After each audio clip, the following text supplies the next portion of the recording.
안녕하세요. 우리 경제의 건강 상태를 매달 체크해보니 시간입니다.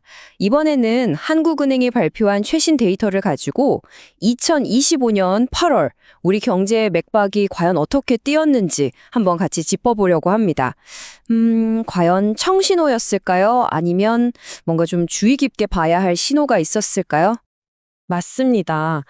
우리가 그냥 스쳐 지나가는 뉴스 헤드라인만 봐서는 알 수 없는 것들이 있잖아요. 바로 그 숫자들 뒤에 숨어 있는 진짜 이야기, 그 맥락을 한번 제대로 파헤쳐 보겠습니다. 자, 그럼 지금부터 본격적으로 시작해 볼까요? 네, 오늘 우리가 살펴볼 순서는 이렇습니다. 먼저 시장이 어떻게 움직였는지 보고요. 그 다음엔 가계와 기업의 대출이 얼마나 늘었는지, 그리고 또 갑자기 은행으로 돈이 확 몰렸다는데 그건 무슨 얘기인지 알아볼 겁니다.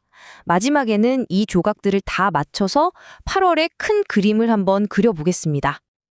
자, 그럼 첫 번째 순서입니다. 2025년 8월 우리 경제의 건강 진단, 가장 중요한 지표들부터 하나씩 짚어보겠습니다. 2025년 8월 우리 경제는요, 좀 재미있는 모습을 보였어요.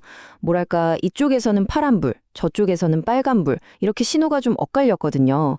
이렇게 서로 다른 신호들이 대체 뭘 의미하는 건지 파악하는 게 아주 중요하겠죠? 자, 가장 먼저 금융시장의 맥박부터 한번 재보겠습니다. 네, 시장 상황을 좀 더 자세히 들여다볼게요. 주식시장과 채권시장, 이 둘이 아주 다른 얘기를 하고 있거든요. 한쪽은 내려가고 한쪽은 잠잠하고 대체 무슨 일이었을까요?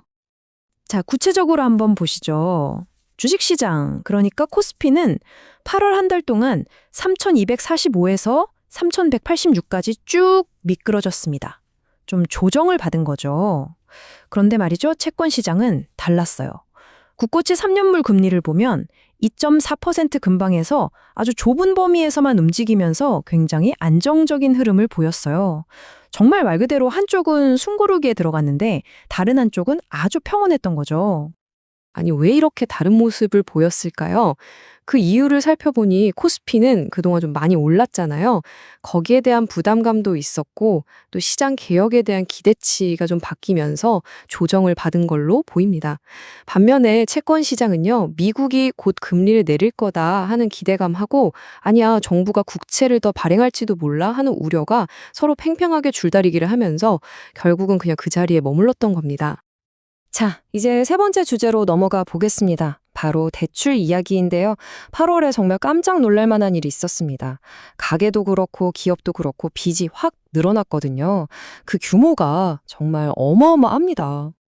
먼저 가계대출부터 볼게요. 8월 한 달 동안에요, 은행에서 빌려간 돈이 무려 4조 1천억 원이나 늘었습니다. 이게 얼마나 큰 거냐면요. 바로 그 전달인 7월보다도 증가폭이 훨씬 더 커진 거예요.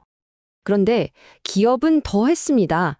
한 달 동안 늘어난 대출이 무려 8조 4천억 원이에요. 7월 증가액의 2배가 훌쩍 넘는 수준이죠. 와, 이건 뭐 정말 본물이 터진 것처럼 대출이 확 늘어난 겁니다. 아니, 도대체 왜 이렇게까지 대출이 급증한 걸까요? 여기에는 사실 두 가지 다른 배경이 있습니다. 먼저 가계대출이 늘어난 건요, 주로 주택담보대출 때문이었어요. 그러니까 5월, 6월에 집 계약했던 분들이 8월에 잔금을 치르면서 대출이 실행된 영향이 컸던 거죠.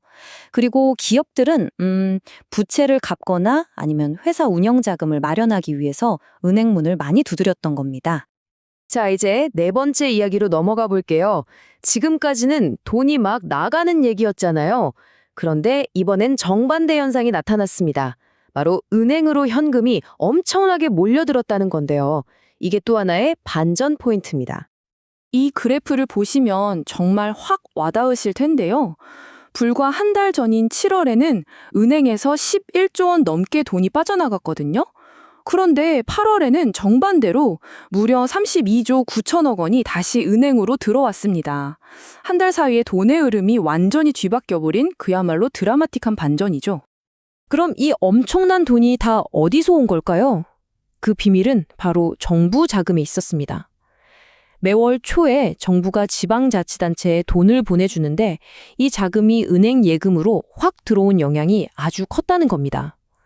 그러니까 우리가 갑자기 다 같이 저축을 늘렸다기보다는 이런 큰 자금의 이동이 만들어낸 일시적인 현상으로 볼 수 있는 거죠. 자, 그럼 이제 마무리를 해볼 시간입니다. 지금까지 우리가 살펴본 시장, 대출, 그리고 예금. 이 흩어져 있는 조각들을 한번 맞춰서 8월 경제의 전체적인 그림을 그려보겠습니다. 2025년 8월, 우리 경제의 모습을 딱 세 가지로 요약해 볼게요. 첫째, 시장은 조심스러운 태도로 잠시 숨을 골랐습니다. 둘째, 가계와 기업은 빚을 크게 늘리면서 자금을 확보했고요. 셋째, 바로 이와 동시에 막대한 현금이 다시 은행으로 흘러들어왔습니다. 자, 그럼 이걸 어떻게 봐야 할까요? 한쪽에선 대출이 늘어나니까 경제가 활발해지는 거 아니야? 하는 긍정적인 신호로 볼 수도 있겠죠. 하지만 다른 한쪽에선 시장은 숨을 고르고 있고 돈은 은행 금고에 써여가고 있습니다.